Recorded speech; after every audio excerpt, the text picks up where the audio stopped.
Welcome here to Brassard at Complex Sportif CN, your home for the Division 5B championship game between the 12th seed, Deep Zone Penetrators and the 8th seed Catch and Flex. He's Keon Cyrus, I'm Brent Bakken.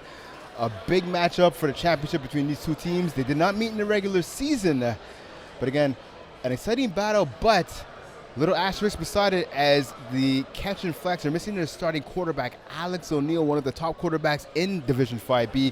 He's out today due to actually being on vacation, so he'll be replaced by Jaden Francis. Francis played in their semifinal win, their quarterfinal game earlier in this postseason, so at least he has a little bit of experience in the quarterback position. But Keon, I got to ask you, how big of a disadvantage is that going to be for Catch and Flex without Alex O'Neill? It's a tough one. Alex O'Neill, one of the most efficient quarterbacks in 5B. But again, the fact that Jaden Francis has a game under his belt in FPF in the playoffs in a high-scoring 39-38 victory over Angry Birds, and also the fact that they haven't played each other, it might give them the edge because Deep Zone Penetrators doesn't really know what to expect from either quarterback. All right, so about to start this game here. Had an exciting game before for women's 3 She Sparks with a 32-31 victory over Lehibu. Went down to the wire. Before that, we also had Sub-Zero winning the women's 1 championship for an OT victory over Cayenne. Her first snap of the game, Francis gets it. He goes to his left. Quick dump-off pass off the hands. Looks like that was Stanley Williams at a snapper dropping the ball. They're bobbling the ball out of bounds. Second and long now facing Catch and Flex. Yeah, it's going to be an interesting way how the Catch and Flex offense operates under Francis. They did win against Angry Birds. A lot of it was done on defense, as well as Francis having 2 rushing touchdowns in that game. So we'll see how the rushing is for Deep Zone Penetrators against Francis. Yeah, Francis had 161 yards, 4 TD passes, 2 INTs in that game against Angry Birds. Pass over the middle to Richie Mondesir, the Division 4 All-Star, making an impact there with that catch, picking up a first down for his squad. Francis, to your point, Keon had 4 rushes for 57 yards and a touchdown. Team also elevated by a pick 6 by Muiz Idris. Again, 39-38 win over the 9th seed Angry Birds. Deep Zone Penetrators, they knocked off the 5th seed Emperors Retrete 31-12 in the divisional round. Looks like now they're in a trips formation, Catch and Flex, with Stanley Williams, Dallas Oldham, and Muiz Idris on the wide out on the right. Francis gets the snap. He goes to his left, now to his right. He's going to take off and run. Francis trying to break a tackle. He breaks the first one, but not the second. Minimal pickup there. It's about 3, maybe 4 yards on that play. It's actually not that bad at all by Francis. So setting up now, second and long. Going to the wild card round, Deep Zone Penetrators, they beat the 13th seed Chomedy Chos 34-33 in OT. Talik Baptiste set the game to overtime with his 3rd touchdown of the game. And obviously Deep Zone Penetrators able to get the conversion to get the W in that contest. Yeah, that was an exciting game. I watched briefly a part of it in the first half. I knew it was going to be exciting, but then Deep Zone Penetrators won in overtime. Pass by Francis to the sideline, hauled in, but not able to get his feet in bounce. Was the receiver there on the right sideline. So a bit of a blown opportunity there. That was Stanley Williams not able to haul the pass in. That's his 2nd drop of the game. Yeah, it's going to be an adjustment for Francis. Even though he did win the game in the first round for Catch and Flex, at the final stage, it's a different level, no matter who the quarterback is, especially for a quarterback who's only played 1 game in FPF before. You're looking at the semifinals. Catch and Flex beating the number 3 seed Chattagee Community College 36-32. Alex O'Neill, who had missed that first round game, was back in the saddle, had 175 yards and 5 touchdowns, passed to the end zone and well outside of the intended target. It looks like that was Dallas Oldham there. Yes, O'Neill with 5 touchdown passes and 1 rushing touchdown in that victory. The defense buoyed by 3 sacks by the rusher Elijah Dupuis. As Deep Zone Penetrators, they beat the number 1 seed Bend But Don't Break, but that was by forfeit. So obviously, it's been a while since Deep Zone Penetrators have had an actual football game, obviously going back to the divisional round. Yeah, exactly. With that month break, I wasn't really sure how they're going to kind of go against Wayne and done with the 90s in the semifinals matchup last weekend. But again, their defense stood tall. They were able to come out with a 20-12 victory, putting them in this position in the finals. Francis gets a snapping flush to his left, toss to his left sideline, is caught. I believe that's Mondesir with the catch. First down, Catch and Flex. Again, it might not be unorthodox as a throw by Francis there, but again, just making it where his receivers can catch the ball. He has talented guys with good hands on his squad.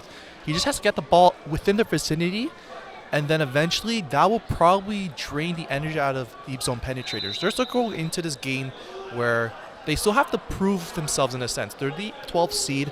They almost, in a sense, weren't supposed to be here. I spoke with Samuel Langelet, the quarterback of deep zone penetrators. And again, like he mentioned to me this week, most of this team is from the free agency from earlier in the season. So the fact that this group of guys were able to make things work when it mattered most to get into the finals in this spot. Pass over the middle. Williams finally making the grab. He's able to break a tackle at about the 1 yard line there. So good hustle play there by Stanley Williams, number 10 for catch and flex. Yeah, and then looking at the team in yellow on your screen, you have deep zone penetrators who, again, they were in a position to not make the playoffs on the final game of the regular season, playing against Angry Birds in Chateauguay. I fortunately was watching that game as I just played a previous game. On the last play of the game, Talik Baptiste caught a ball in the end zone for the touchdown, seemingly basically giving them life into the postseason on the final play of regulation in the regular season. Francis gets the ball, throws it over the middle, back of the end zone, no one there. A little miscommunication between him and Idres. And so one of the big storylines, and turnover on downs here, one of the big storylines in this game, Keon, is the fact that you have a top-heavy team. Speaking, of course, of the deep zone penetrators, you have the dynamic duo of Talik Bork, again, a phenomenal receiver for the squad, kind of a Mr. Do-It-All, and Elliot Bork as well. Those two players combined for 50 receptions, 643 yards, and 19 touchdowns. Yeah. No one else on the team had more than 14 catches or 139 yards on the team. So obviously a really top-heavy team. And deep zone penetrators who start with the ball here on offense. Deep shot to the end zone, outside of the reach of the intended receiver, and that was number 2 in Talik Bork. Yep. So Talik Baptiste, actually, I played against him last summer in Division C. He was subbing for a team, Big Fat Bats, and when I could tell you, he can ball. He's tall, he's fast, he can make plays. I won't hesitate to admit this, but he did catch a moss over my head there by the receiver before going out of bounds. So they extend the lead now 13-0. The lead for catch and flex. Yeah, it looked like that catch was by number 5, Hinuk Matingu, who normally plays defense because of the fact that Alex O'Neill isn't here. Jaden Francis, who normally plays more offensive reps, is at quarterback. And then Hinuk has to take kind of the spot on offense, and he made a great play there, being in the back of the end zone, getting his feet in bound to extend the lead 13-0. The deep zone penetrators now taking the field with their offense. Again, down by 2 scores right now. Let's see what they can do. Langley gets the snap. He looks over the middle. He's going deep to the left-hand side. Oh, and Baptiste dropped the ball. Great coverage right there, and a good job not getting a flag. Dallas Oldham right there, step for step with Baptiste. But Baptiste had the ball bounce off of his arms right there. Couldn't make the grab. Yeah, great play from Dallas Oldham there. That matchup between Baptiste and Oldham, it was tested on the first play of the game. It was tested there again, and Dallas was able to turn his head and cause Baptiste to drop the ball there. You want to be careful there as a DB to not get pass interference. Yep. Great job by Dallas by actually turning his head at the last split second to make a play on the ball. So second and long now facing the deep zone penetrators. Right now looking for some answers here offensively. Looking for that spark is the team in yellow. Let's see if they can get it here on second down. There's less than 3.5 minutes remaining in the opening half. 13-0 lead for catch and flex. Pump fake. And another sack by Dupuis. A loss. About 5, maybe 6 yards right there. Yeah, 5 yards to be exact. Dupuis, 3rd sack of the game. And I'll tell you what, Keon, if this score holds, Elijah Dupuis might be your player of the game, your MVP. I would say right now he is a clear case of that. I had fortunate chance of playing with Elijah and Stanley as well as O'Neill last spring in Division D. Elijah was, again, mainly used as a receiver first, but then when it came towards the postseason, it developed as a rusher, finished in the top 5 in sacks for Division D, so it's no surprise he's making an impact as he is, getting to the head of Samuel Langelet at this point in the game. Langley gets the snap, goes deep over the middle again. Baptiste caught, touchdown. That connection is just lethal. Talik Baptiste, when he's able to get space, I don't think there's any defender outside of potentially Mondesir who's able to stop him.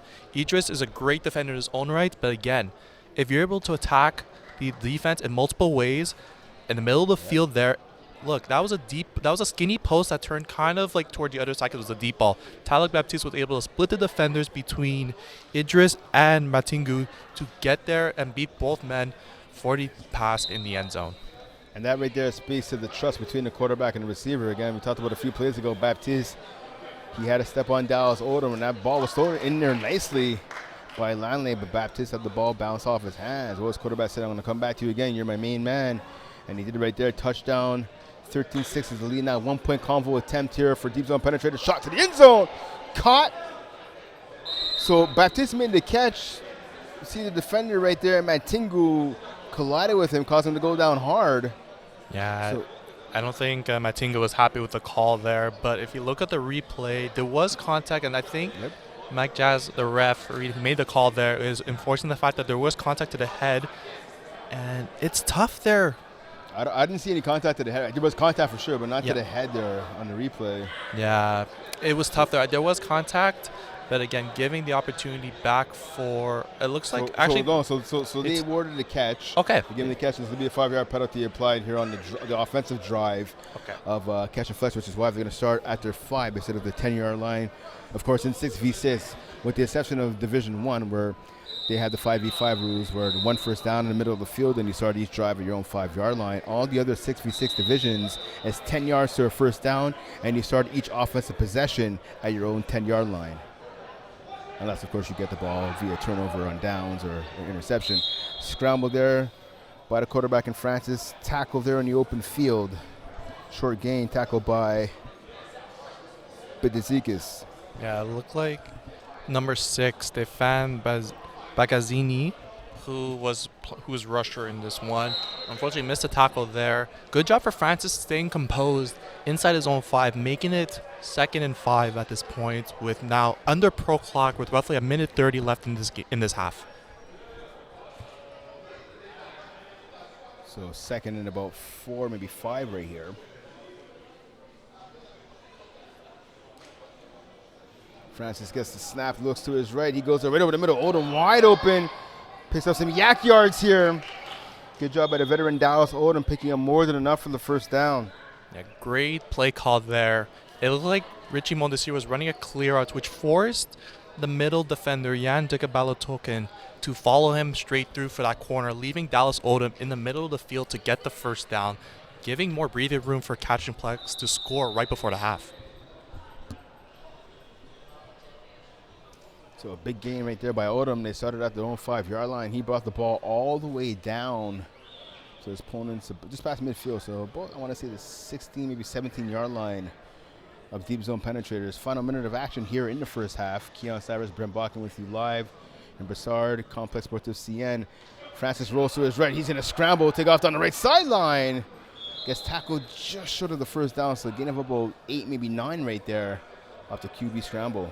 Yeah, it looks like Francis is taking the advantage of the mismatch with the rusher, Stefan. I don't know if your deep zone penetrators, do you change rushers? As it looks like Francis is getting too comfortable behind the pocket, whether he's running or making throws on the run. Great job for him, though, to staying composed in this game. Francis gets the snap. He looks to his right. Rolls there, throwing to Odom. Good grab right there. Falling grab by Odom. Taking down those short of the goal line. And you talked about it. A timeout call right here by Catch and Flex with about just inside of 8 seconds remaining here in the opening half. We talked about number 6 Stefan Baganizi, the rusher right now for deep zone penetrators, having trouble though getting after the extremely elusive Jaden Francis. And again, if I'm catching Flex, Francis has been known to using his legs, not only in this game, but in the quarterfinal matchup against Angry Birds. So if he is comfortable using his legs, it makes it extremely tough for a defense, not even whether you're a rusher or whether you're a defensive back, to have to control the game of where this quarterback's going to go. Is he going to run the ball? Is he going to run and make a pass on the run? What is the next play given the fact that he has these options? So first and goal here, pass to the right hand side. Williams with the bobble, incomplete. Great play call there. Unfortunately, Stanley Williams was not able to corral it off the bobble. 2.8 seconds on our clock. One more play. Yeah, for Williams, that's his third drop of the game. Yeah, not the greatest start for Stanley. I know him very well. He knows he would like to get those 3 catches back. Let's see if maybe him or one of his teammates can make a big play on the last play before half. Francis to the left-hand side, another drop right there, and that was Muiz Idris there with the drop. So we hit the half, 13-7 lead for Catch and Flex over Deep Zone Penetrators. But I'll tell you what, Keon, if you're Catch and Flex, you have to be mad at yourself right now. You blew a huge opportunity to go up by 2 scores. Yeah, at this point, you can't think about, oh yeah, Jaden Francis is a new quarterback. You were within reach to take a 2-score lead, and you had a few plays there. Unfortunately, you had 2 drops from 2 receivers who are known to make good catches. So the fact that they weren't able to get a catch there gives, honestly, Deep Zone Penetrators the chance too. So I think we're going to go down to the field level with Nick, our sports analyst, with Talik Baptiste from Deep Zone Penetrators. Nick, you're up. Talek, tu as été la cible préférée là, dans la end zone de ton carrière cette saison. Puis là, aujourd'hui, dans la partie, c'est toi qui as marqué les seuls points de ton équipe jusqu'à présent. Comment on se sent là, dans ce match du championnat de performer aussi bien? On se sent bien parce que j'ai manqué quelques jours au début, un peu de track, il y avait du monde, il fait chaud ici, fait que à catch en dit, ça fait donner confiance en soi, je me sens chaud, je me sens prêt, fait que deuxième mi-temps, on va remonter ça et ça va être une win, je pense. Vous êtes rentré dans les playoffs avec le dernier seed. Vous avez fini 12e cette saison. Et c'était vraiment là, sur le dernier jeu du dernier match que vous avez réussi à prendre votre place en playoff. Est-ce que ça fait partie de l'identité de cette équipe d'être les underdogs et de continuellement prouver aux gens qu'ils ont tort et en fait que vous êtes meilleur qu'on le pense que la fiche le dit sur le tableau indicateur? C'est vraiment ça. Toutes les équipes pensent qu'on est vraiment nuls, qu'on n'est pas capable de win des games. Mais je trust mon QB Samuel Langlais qui me lance des balles et qui me trust. Fait que moi, je suis cache des boules et ça win des games. Mais défensivement, Yann, surtout, là, c'est un gars tellement important pour nous. Et les équipes ne s'en rendent pas compte. Ils arrivent là, ils pensent qu'ils gagnent et finalement on est là et on monte tous les games à la fin, fait que c'est vraiment nice. Tu m'as mentionné Samuel Langlais, vous avez une excellente connexion, il a eu une très très bonne saison cette année. Parle-nous un peu de votre connexion là, puis de la chimie que vous avez. Il t'a trouvé 12 fois dans la end zone, le plus de toute votre équipe de loin. Ça, c'est un receveur à la base, mais on a joué ensemble à Grasset, donc on a quand même une cohésion, mais ça veut pas dire que j'ai toujours les balles. Mais c'est juste qu'on se connaît mieux et on se trust et on a joué ensemble. Donc nevermind, on est là, on sait ce qu'on fait, tu vois. Mais on trust un gars Bourg qui est là aussi, qui fait mes catchs quand je suis pas là et tous nos gars qui sont là capables de faire des gros catchs importants. Mais sauf que ça, on a comme une connexion, ça marche every time, so on continue comme ça. C'est parfait. Talek, merci beaucoup, bonne chance pour la deuxième demi. Back to you guys. Yeah, in this game. So welcome back here. So you hear right there from Talik Baptiste, again, the pretty much the only person receiving targets for his offense. I mean, that's something we talked about earlier, right, Keon? I mean, a top-heavy team for Deep Zone Penetrators was Talik Baptiste and Elliot Bork getting the majority of the passes in the regular season and in the postseason. But in this game, I don't think Bork's even caught a pass yet. And you come to the championship game, again, you only have 7 points on the board, and yes, you have your number 1 player in Baptiste, but I mean, just talk to the point of maybe trying to incorporate some other players if you're quarterback Samuel Langlais. Yeah, that's one thing to focus on in the second half. So when I was talking to Samuel throughout this week and seeing how his team could adapt toward, again, very top heavy, a player I mentioned was Charles Etienne Boyer, number 1. In the regular season, he only had 139 yards and 8 receptions and 2 touchdowns. In the playoffs alone, he's eclipsed that with 9 receptions, 105 yards, and 1 touchdown. He was a player who I felt personally that could have been the X factor of this game, especially if Baptiste and Borg were the main focal points. I don't think he's touched the ball unlike many of the receivers so far in this game. He could be a player to watch because I do think I've watched him enough to see he has the potential to make plays. This receiving core has players to make plays. Even Yan, who's mainly used on the defensive end with leading the Division 5B division in touchdowns, he's an offensive threat. He just won a championship with Ambush earlier today in the first game of the championship weekend. He was impactful on both sides of the ball. He could catch. He can make a run. Not having him on offense at all, maybe again they're used to their rotations and stuff, but again, big changes for Catch and Flex if they want to make a comeback in the second half. So don't forget, up next we have the Co-Ed 2 championship game between the top 2 seeds, Les Woos taking on Venom. Les Woos knocking off Venom in the regular season. I know, Keon, you'll be on the call for that game. And here we go to start the second half of action here. Pass Oh, it's a miss. So let's take a pause for a second here. Someone else besides Baptiste had a pass thrown in the direction, and that's Matthias Shane, there, number 4, making a grab. They're picking up 9 yards on first down. So listen, maybe Lane here, what we were talking about here during the break about needing to get some other players involved. Yeah, Matthias had 2 catches in the regular season. No, 2 touchdowns, my apologies, off 14 receptions. In the playoffs, he's had 2 touchdowns as well. So maybe he could be another threat, especially as the center of this team. Usually centers often can be seen as the safety blanket for quarterbacks. So second and short here. A ton of options available to Langley and his offense. Maybe to take a deep shot right here, knowing the first down isn't far away. Langley is going to run. He's going to pick up the first down and a little bit more. He runs out of bounds, a pickup of about 4, maybe 5 there on the scramble by Langley.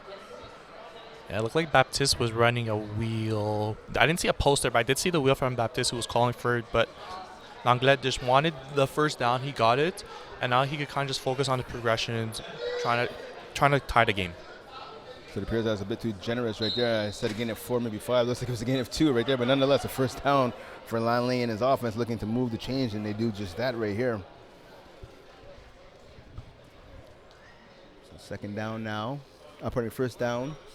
First and 10 from exactly at midfield. 13-7 lead for catch and flex. Langley gets a snap. He goes deep again over the middle. Overthrows the intended target. And that was number 1, someone who you talked about during the break, Charles-Etienne Boyer. Yeah, that was a nice post from Boyer there. Either it was miscommunication by Samuel by throwing it over top, or maybe Boyer did not throw it over, didn't run his route too deep. He ran more of a skinny post or a sit. So again, the fact that he's looking at different options might be very much in the works for catching for deep zone penetrators in the second half of this contest. This game, one of the rare finals games where we see teams with no one on either side has made All-Star, at least in this division here. A lot of players from Bend Don't Break making All-Star in this division. Langley flush to his left. Good tackle there by Mon Desir. That's going to be a gain of no gain pretty much right there. Saw the official, he had moved the marker, the yard marker up there, the line of scrimmage cone, I should say, up there, then moved it back, so no gain. Right there on the scramble by Langley. A good containment from Elijah Dupuis. And then you have Richie Mondesir closing in there to allow the no gain there. Again, doesn't look like the run game is working too much for Langlais, so it'll be key in terms of seeing what he's going to do on this play, considering he can't run the ball. Catch and flex with the 7th-ranked defense.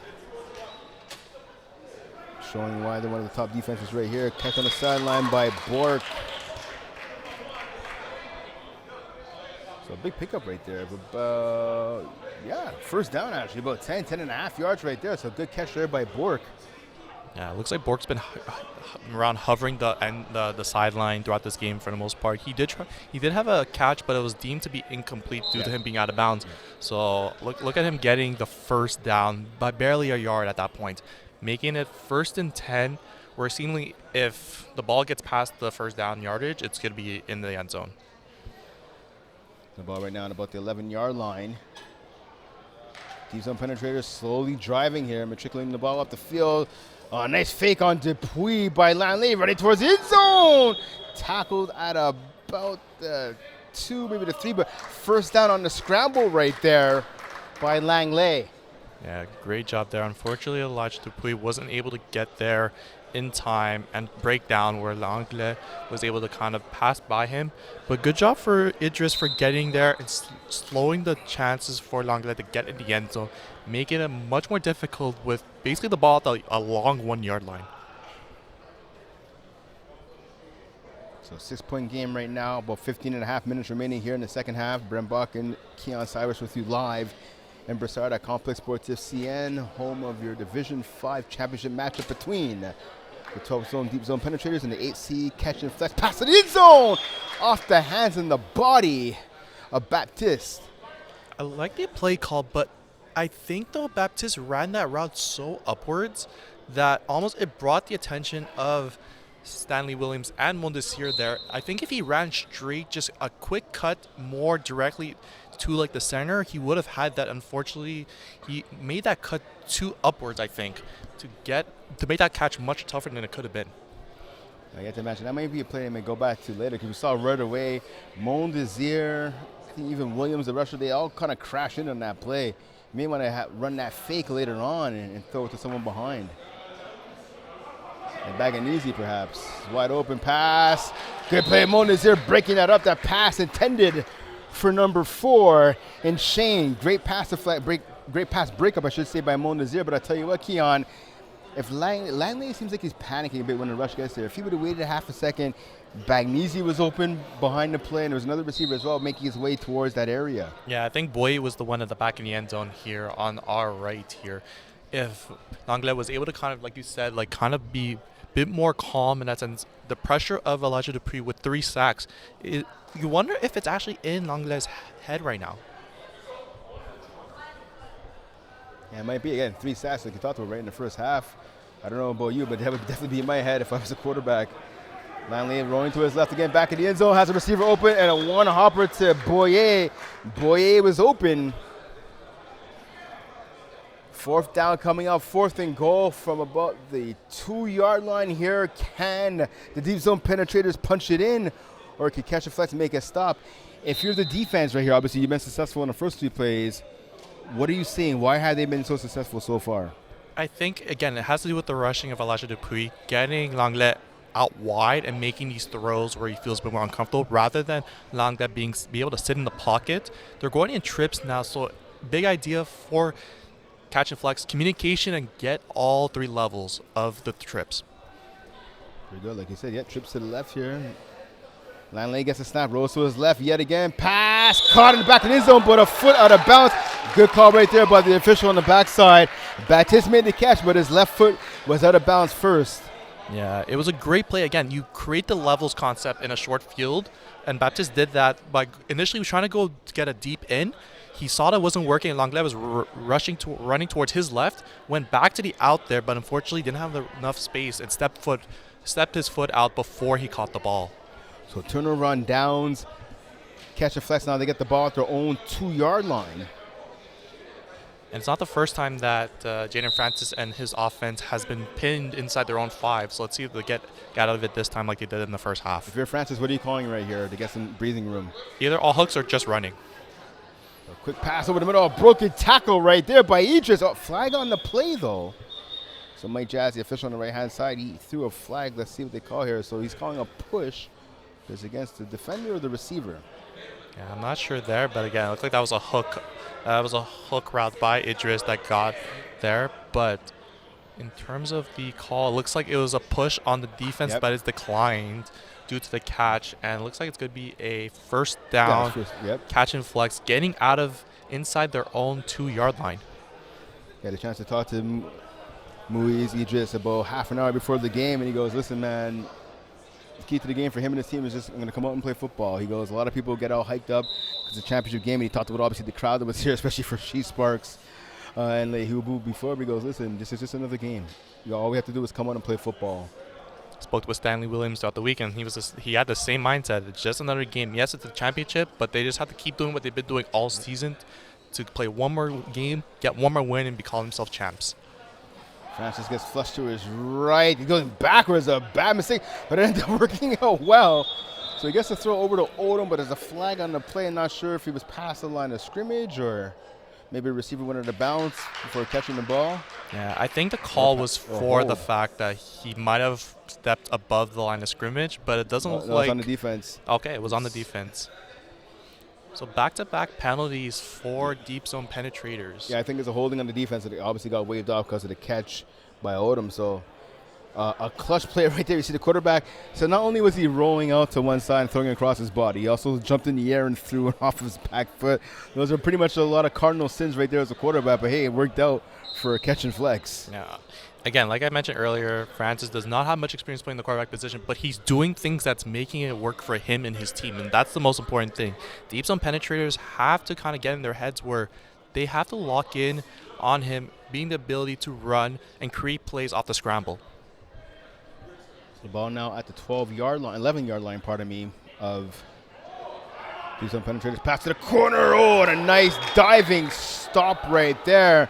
And I've been waiting to call this guy's name for the entire game. Number 10, Jan Dika Balatokin, one of the top defensive players in this division. A huge bat down right there. Yeah, big play from Jan. He's been quite quiet in this game, but again, big defender in Division 5B. He led the division in interceptions, but no all-star appearance. Yeah, which is odd. Like, I don't get that. It normally doesn't happen, but when you look at the numbers, perhaps it was the pick sixes from other defenders who got more than him. I think he only had one pick six compared to some other defenders got 3, 4, which again, it is a lot of pick sixes, but Jan making his defensive presence known. He has experience in playing in higher divisions in 4 as well.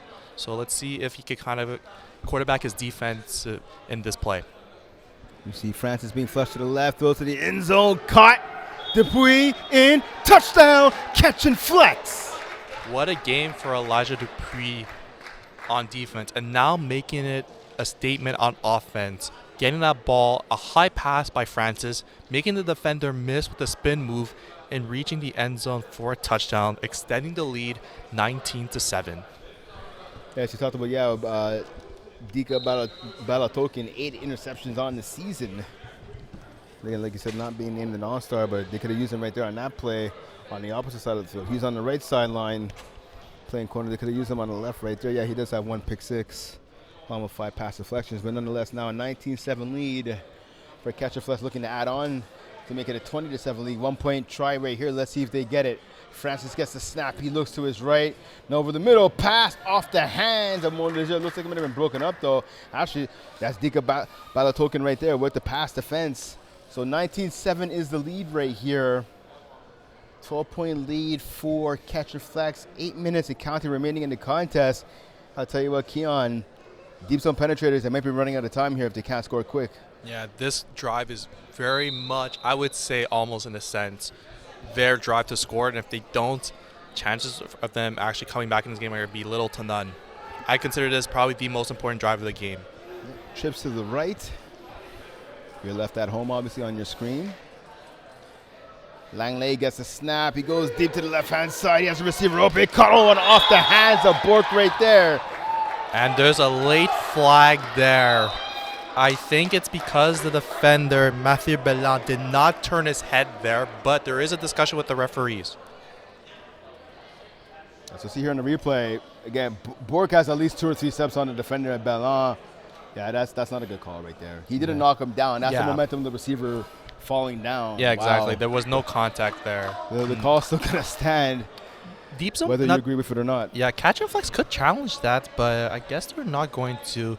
Unfortunate case for them, as Bellin made a great play. Even though he didn't turn his head, he didn't really make contact with the receiver. No, he didn't. 100%, that was the momentum of the receiver. When he jumped up in the air, he was running and jumping up in the air at the same time. He fell down. Bellin, if anything, made contact with the ball, but he definitely made sure to not make contact with the receiver. But nonetheless, first down here for Deep Zone Penetrators. They're taking the ball all the way down to the, let's call it, the 7-yard line of Catch and Flex. So a spark, a little bit of life given by the officials to Deep Zone Penetrators. Can they capitalize? Let's find out. Pass over the middle. One-hand grab by Baptiste. Hauled down though right away by Williams. Yeah, what was good at least before was that because they were outside the red zone, Langlais was able to run, but able to find Baptiste there for a one-handed catch there. But again, Deep Zone Penetrators were in this position before, inside the 5-yard line, but they weren't able to punch it in. Let's see if they're able to do it this time around. Second down now. Langlais rolls to his left once again. No one's there. Throws to the front of the end zone. Caught. Touchdown. Nick Badiakid. Pardon me. Nicolas Badiakidis with the touchdown right there. First reception of the game. Big catch right there by him. 19-13 is the lead right now. One possession game. Yeah, it looked like there was miscommunication from number 5, Hindek Matingu and Mondesir. It looks like Mondesir right now is coaching him on that. Again, once the quarterback is scrambling in a lanes concept for a defense, it's more of like kind of figuring out where your matchups are, and it left the receiver Nicholas wide open in the front of the end zone. 1 point attempt here, pass over the middle, batted down by Dupuis. 19-13 is the score with about just over 5 minutes remaining here in the contest. Division 5B championship on the line here. Deep zone penetrators, catch and flex. Even though Elijah's not one of the tallest rushers, he's been able to make his impact with not only getting sacks, but pass breakups as well. So right here, see Jaden Francis again trying to pull Nick Foles, being a backup quarterback leading his team to a championship. He's less than 5 minutes away. If they can score here, it's definitely going to put this game on ice. Again, 19-13 is the score, despite it being 19-7 on your screen right now. Pass over the middle, Mondesir. Oh, and Richie Mondesir, you can tell he's mad at himself right there. Thought about running before actually catching the ball. That's cardinal rule number 1 as a receiver. You have to make sure you make the catch before you worry about running. Mondesir would be the first one to tell you that. And he drops the ball, which would have been at least enough for a first down and then some for catch and flex. And that was another play from catch and flex where Jan was able to be taken out of the play by a post route by Muiz Idris, leaving Mondesir wide open in the middle. Unfortunately for Richie, like you mentioned, he knows he would love to have that back. Second and long now facing the catch and flex offense. Francis gets it. He looks to his right now, to his left. He's going to run. Pass down the sideline. Caught. Touchdown. We got Stanley Williams with the grab, and a huge one right there. Great composure from Stanley there. Jaden Francis was moving out right through it, basically down the sideline, and Stanley Williams was able to kind of keep his eye on the ball while running in stride, reaching his arms, getting that pass, and as soon as Stanley has the ball there, there's no chance for that rusher to make a, that defender to make a play, as Stanley's too quick on that. Yeah, Williams right there again. Bobbled that one as well. He's had a couple of drops. It's been the story of his game so far in this one, but a big grab right there. Yeah, we won't be talking about those drops. Yeah, exactly. If that is the killer for deep zone penetrates, that's a catch we'll all remember. Exactly. 1 point attempt right here for catch and flex, looking to extend the lead to 26-13. Let's see if they can do that. Going to the right, Francis. Now to the left. Like an easy trying to haul him down, trying to get the sack here. Just trying to stay in front of him right now. Got it for almost about 10 seconds right there. Pass batted up in the air. Caught by, knocked away at the last second. Odin probably had a chance to get it. I believe that was Baptista knocking the ball out of the receiver's hands. Honestly, great job by Francis. He probably didn't know it subconsciously, but he took off some clock there as we're not in pro clock at the moment. So that whole convert play was still running. He lost it roughly around 10 to 15 seconds just going from side to side there, giving deep zone penetrators, at this point when the ball is snapped, they're probably going to have right at the 2-minute mark of the game to score twice. The question there was Nicola Bediakidis there with the knockdown. Pass. Caught right there by Borg. Breaks a tackle, rather by Boyer. Breaks a tackle, almost a second one. Tackle finally by Idris deep in the catch and flex territory. Yeah, it looks like number 5, Henrik Matingu, got injured on the play. He quickly took himself out of the game in that sense. Even also, Muiz Idris, who made the tackle, it looks like he's grabbing onto his knee. It looked like a bit of knee-on-knee contact accidentally by Boyer and Idris. So we're in the pro clock right now. Again, like Brent said, we're in pro clock, roughly 1:47 with clock running off of that. And again, you need the touchdown, and you have to convert on the onside attempt. Comes Langley, goes to his left again. Pass in front of the end zone, caught, touchdown. Charles Etienne Boyer. And now the lead is 25-19 in favor of catch and flex. So you have to imagine now, like you're talking about, they're going to go, 1 point conversion here. Yeah, why? By deep zone penetrators. Yeah, that's. Oh, wait. Yeah, okay, they're smart enough. I think Talik Baptiste told his quarterback, looking at the score, we have to go for the onside at this point. Yep, so timeout called. Yeah, so when you go for the onside play, it also is a timeout, hence why you need to have at least one timeout to call that play. So if you're not familiar with how the onside play works right now, so what's going to happen for deep zone penetrators, they're going to start with the ball at their 5-yard line. To get a first down, they have to pass midfield, right? So if they're able to pass midfield, they can continue the drive, or if they score a touchdown, obviously they get 6 more points. If, however, they can't complete the pass, if it falls incomplete, then Catch and Flex will take over the ball at deep zone penetrators 5-yard line. Now, of course, Catch and Flex can get the ball back if they intercept the ball. But as I'm sure you can attest to, Keon, when you're a defender on this play, don't worry about padding your stats by getting the INT and knock down the ball because you can get it at the 5. Unless you have a clear path to get a pick 6, you're better off batting down the ball. Actually, I would say in this situation, it's almost more beneficial for Catch and Flex to get the interception so they can waste more clock with it. So if you're actually deep zone penetration, you would hope that. So here we go. Langley pass to the left sideline. Batted down by Odom. Pass intended for Biadikidis. Pass falls incomplete. So now, like I said, Catch and Flex taking over the ball at the deep zone penetrators 5-yard line with about 1:41 remaining on the clock. Yeah, unfortunately, that play again. First, you have a player that's at the first down yard mark at the midfield. It doesn't work out, but again, for deep zone penetrators, if they can hold Catch and Flex within their 5, they're still going to get roughly, I would say, 30 potentially seconds on the clock, depending on how Catch and Flex kind of builds on this. If I was them, I would definitely try to take at least one play to put the game out of reach, unless you can find a play in the end zone right away. I wouldn't want to take anything risky because you're only up by 6. And again, they still have one timeout, deep zone penetrators. So again, with the ball now at the 5-yard line, it's Francis. Waits for the snap. He gets it from Mon Desir. Mon Desir catches the ball on the flats. He's tackled immediately. Taken down by number 11, Elliot Bork. So a gain of, call it about 2, maybe 3 yards at the most there by Mon Desir. Timeout called right here by deep zone penetrators. With 1:41 left on the clock, that was their second timeout. It should give deep zone penetrators, if they're able to get 2 stops, it should get them minimum 30 to 40 seconds left in the game. And that's if Catch and Flex gets the next pass in bounds.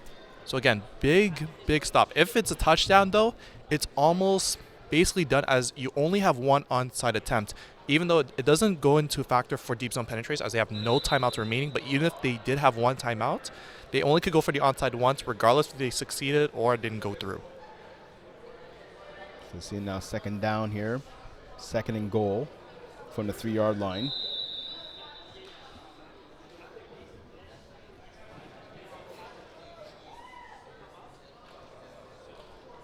Francis awaits the snap from Mon Desir. Gets it, looks to his right, now back to his left, being flushed to the right. He has a man open in front of the end zone, caught, touchdown! Moise Idris with the catch extends the lead now 31-19 in favor of Catch and Flex, and I think Keon that'll pretty much do it with about 93 seconds remaining in the contest. If things go well, this should be the end of it. We've seen in FPF crazier things that's happened. There's still a minute 33 on the clock. The clock won't run on the convert. So again, Catch and Flex are in perfect territory. All they need to do is, regardless if they get this conversion or not, is not allow a touchdown. And even if worst case they do, they just have to waste the clock on their possession, taking sacks, taking runs. No ball should be thrown in the air, and they should have the championship home to them soon. So 1-point conversion here for Catch and Flex. Francis gets the snap. He looks to the right, gets flushed to that side. Back of the end zone. Throw broken up in the back of the end zone. So it stays a 31-19 lead for Catch and Flex. Again, 1:33 now remaining in the contest.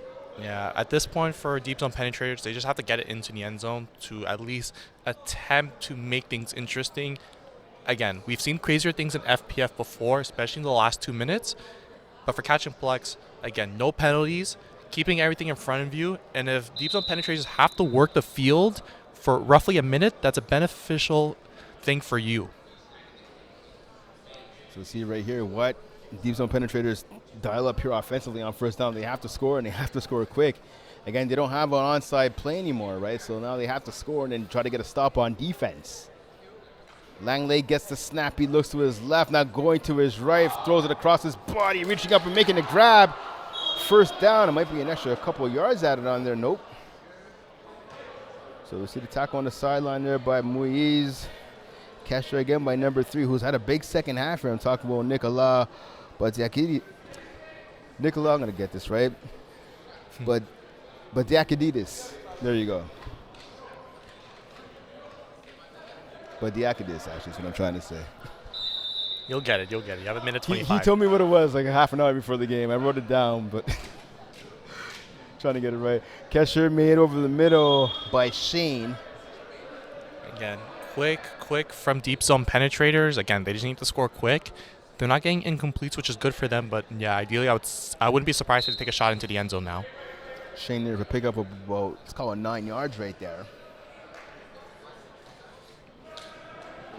So in the middle, Langley going to his right. He's going to try to run it into the end zone, and he gets tackled by Odom at about the 3-yard line. I think that was Mathieu Bellon, actually. Yeah, it was Yep.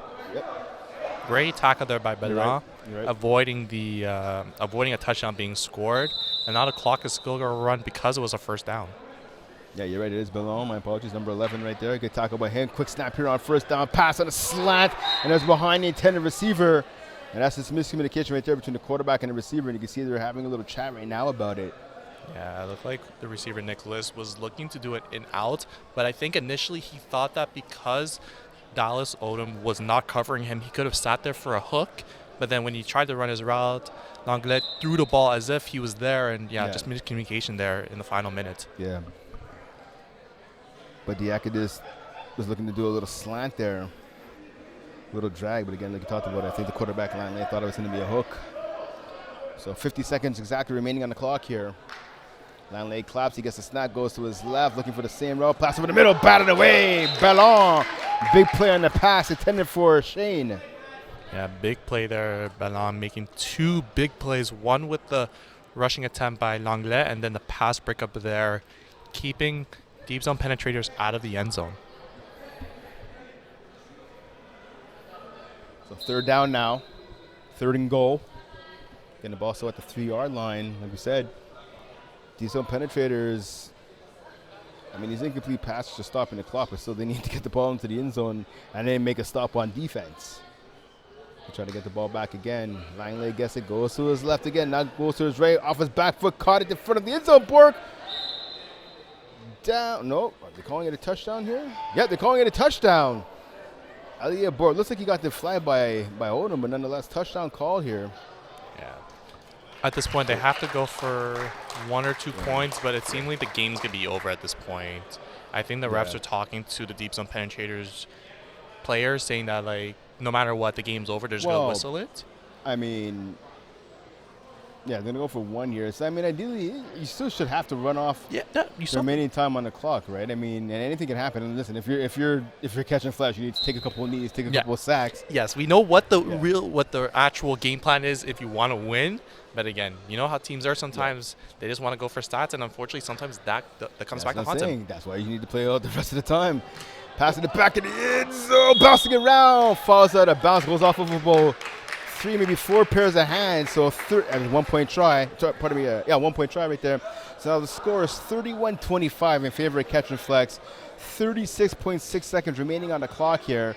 So now you talked about. Now here's the big choice here, big decision. The mature decision would be to take a couple of sacks, take a couple of knees, and don't worry about it. We'll have to see, though, whether Catch and Flex elects to do that, or do they want to pad their stats. Mind you, this is the same team that had a chance to start Jaden Francis in their last playoff game. I decided not, in the second half to give him some run. Decided not to do it, but you know what? At least right now, that decision, it looks like it's working out well for them. Yeah, great game from Francis overall. I think Richie Mondesir, the veteran on this squad, told Francis, take some knees, run the clock. Don't do anything that might come back to bite them. Let's see if Francis is on the same page. This is an exciting game. I'm hoping for the latter. Francis elects to run. Oh, good pickup right there. Oh, he lost the ball. He's so lucky there's no fumbles in flag football. Oh, that would have been fantastic. All right, so he gets tackled. But this is where you don't want to get it, where it's a bit chippy at this point. There's 20 seconds in running, and it looks like they might. I don't think they worry about chipping it. Just worry about making sure you don't turn over the ball. That's true. All that for a gain of like 1. Yep. It looks like it'll be the final play of the game, or just going to whistle it. And that will do it. The buzzer has sounded. Catch and Flex with a 31-25 victory over the Deep Zone Penetrators. They are your Division 5B champions. great game. Jaden Francis, who played one game at quarterback this season and was in the playoffs in their game quarterfinal matchup against Angry Birds, comes in the replacement of Alex O'Neal. Phenomenal game from him. He controlled the game as looked like someone that was a veteran. You had big plays on defense on both sides of the ball, but Catch and Flex was able to control the ball late, getting touchdowns when it mattered the most, and getting the win. As they finished the season 6-4, they ended the season a bit slower than people expected, but in the playoffs, 4 big wins to get that championship and being the 5B champions of Winter 2026. Got a huge victory by them again against all odds, right? Again, usually when you miss your starting quarterback for a game, chances of winning a championship are slim to none, especially when someone as good as Alex O'Neal. But Catch and Flex playing a team football, able to weather the storm and get the W. Yeah, so I think right now we're getting ready to go down to the field with Nick, our silent reporter, with Catch and Flex for the jersey, for the presentation of the banner, trophy, and the MVP. Je suis présentement avec les champions de la division 5B de Flag Plus Football hiver 2026, Catch and Flex. Félicitations, messieurs. Thank you, thank you, thank you. Ben McMahon, notre commissioner de la Ligue, va vous présenter la bannière officielle du championnat. Ouvrez-la correctement. Attends. Maintenant, on célèbre. Et puis, le propriétaire de la Ligue va vous amener le trophée. Jeff Rosenblatt. Merci, Jeff.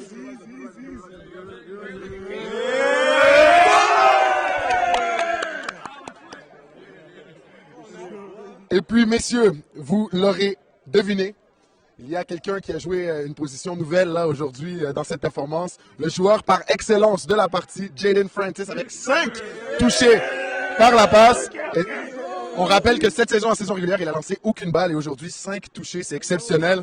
C'est un receveur à la base. On lui donne la bague de joueur par excellence, pas de souci. On va faire une petite entrevue. Anglais ou français? Anglais. All right, Jaden, like I mentioned, you didn't play quarterback the entire regular season, 0 passes thrown or completed. And today, because your quarterback was on vacation, you had to step up, 5 touchdowns, 0 interceptions, and this big victory. How do you feel? Good, honestly. Had fun. That's all that matters. Came out of the bowl. You guys were the 8th seed coming into this game. The other team was the 12th seed. This was really a game of 2 scrappy teams who made it out despite what the record was saying. What do you think that says about you and your teammates to pull it off as the 8th seed and to be champions today? Well, we started out the season rough, but ain't nothing special. We stuck together. Didn't show up to some games. Still don't matter, but it's how you finish. That other team had a fake 5-5 record. They were really good. That's better than 5-5, I gotta say. That's it. Had fun, balled out. It's the same thing I told to the man who asked if I was stressing before the game. Nothing. Having fun. You mentioned the other team. Let's talk a little bit about your team. You guys just won the Division 5B championship. Can we expect a promotion to a higher division for next season? Yeah, just gotta get in shape. Yeah. 100%. You guys haven't signed up yet, is what I'm hearing? No, it's expensive. I can't lie, yo. We'll figure something out. Guys, congrats. Like I said, Catch and Flex are Division 5B Winter 2026 champions. Congrats, guys. Yes, sir. Back to you guys in the booth. All right, thanks, Nick. So we're back here again, 31-25 victory for Catch and Flex over the D-Zone Penetrators. Keon, what are your thoughts? Again, Jaden Francis, the MVP of this game, played phenomenal. As Nick mentioned, 5 touchdowns in this one. Played the ball really well, and then the defense stepped up when it needed to. Like Jaden Francis mentioned, even though they didn't have the greatest start, it's really how you finish, and they finished with a banner and a trophy. Yeah, there you go again. Hey, listen, no Alex O'Neal, no problem for this Catch and Flex team. Perhaps maybe O'Neal is going to have to find a new team. Just kidding. Again, so big sound of victory by the defense and a huge victory, a huge performance by the backup quarterback in Jaden Francis. One of the more entertaining post-game interviews you're gonna hear in championship weekend. So yeah, coming up next again we have the co-ed 2. Sorry, it's been a long day. Co-ed 2 championship matchup between the top seed Venom against the number 2 seed Lei Wus. Like I said, in the regular season, Lei Wus knocked out Venom, so Venom obviously looking to get the last laugh here in that game coming up. Again, fantastic game between Deep Zone Penetrators and Catch and Flex. Catch and Flex 31-25 victory. They are your Division 5B champions. He's Keon Cyrus. I'm Brent Bacchus saying thanks for tuning in. We'll see you next time. Take care.